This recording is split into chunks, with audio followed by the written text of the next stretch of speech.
అందరికీ నమస్కారం. నేను మీ అర్చన. మీ అర్చనతో కలిసి మనం గుడిలోని దేవుడి దర్శనం చేసుకుందామా? ఇప్పుడు మనం చూసేది రామంతపూర్లోని ఊరపోచమ్మ మరియు శ్రీ భూనీల సమేత శ్రీ వెంకటేశ్వర స్వామి దేవాలయము రామంతపూర్ మెయిన్ రోడ్ నుంచి ఈ గుడి చాలా దగ్గరలోనే ఉంటుంది. చాలా పాత దేవాలయం అండి. ఇలా గుడిలోకి ప్రవేశించగానే మనకి ఎడమ వైపున నవగ్రహాల దర్శనం దొరుకుతుంది. ఇక ముందు వచ్చే వీడియోలలో నేను చాలా గుళ్ళు దర్శనం చేయిస్తానండి. అంటే మనకి సిటీలలో గుళ్ళు ఉంటాయి కదా, చిన్న చిన్న గుళ్ళు, అవి కూడా చూపిస్తూ ఉంటాను. ఇలా దాని పక్కనే రావి చెట్టు ఉంటుంది. రావి చెట్టు కింద అన్ని విఘ్నాలు తొలగించే మనకి వినాయకుడి దర్శనం అవుతుంది. అలా ముందుకు వెళ్ళగానే మనకి మెయిన్ గుడి అండి,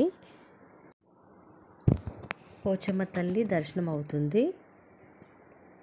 ఇక్కడ బోనాలు చాలా బాగా చేస్తారండి. ఈ గుడిలో ఎంత రష్ ఉంటుందంటే ప్రతి సంవత్సరము పోచమ్మ తల్లి కాబట్టి మన పోచమ్మ తల్లికి బోనాలు సమర్పించుకుంటారు.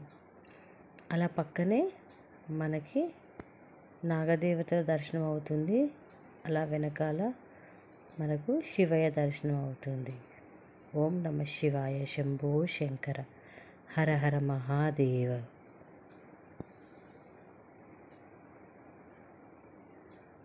ఇది వేప చెట్టు, కొన్ని సంవత్సరాల వేప చెట్టు చూడండి. అలా కొంచెం ముందుకు వెళ్ళగానే మనకి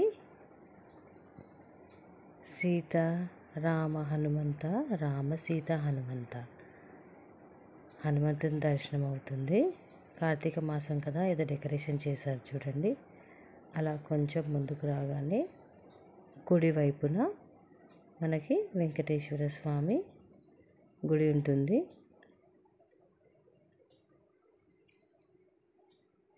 ఇది మనకి ఈ గుడి కట్టి ఒక 3-4 ఇయర్స్ అవుతుంది.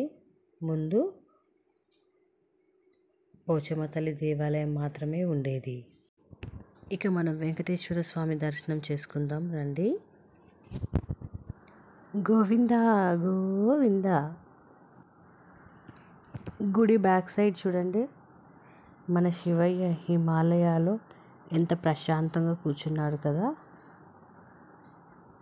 ఓం నమ శివాయ, శంభో శంకర, హర హర మహాదేవ. ఓం నమ శివాయ. ఇది గుడి మధ్యలో నుంచి నేను ఈ వీడియో తీస్తున్నానండి. ఇది ఓవరాల్గా గుడి మనకి ఇలా కనపడుతుంది. మీరు కనుక రామంతపూర్ వస్తే తప్పకుండా పోచమ్మ తల్లి మరియు వెంకటేశ్వర స్వామి, హనుమంతుని దర్శనం చేసుకోండి.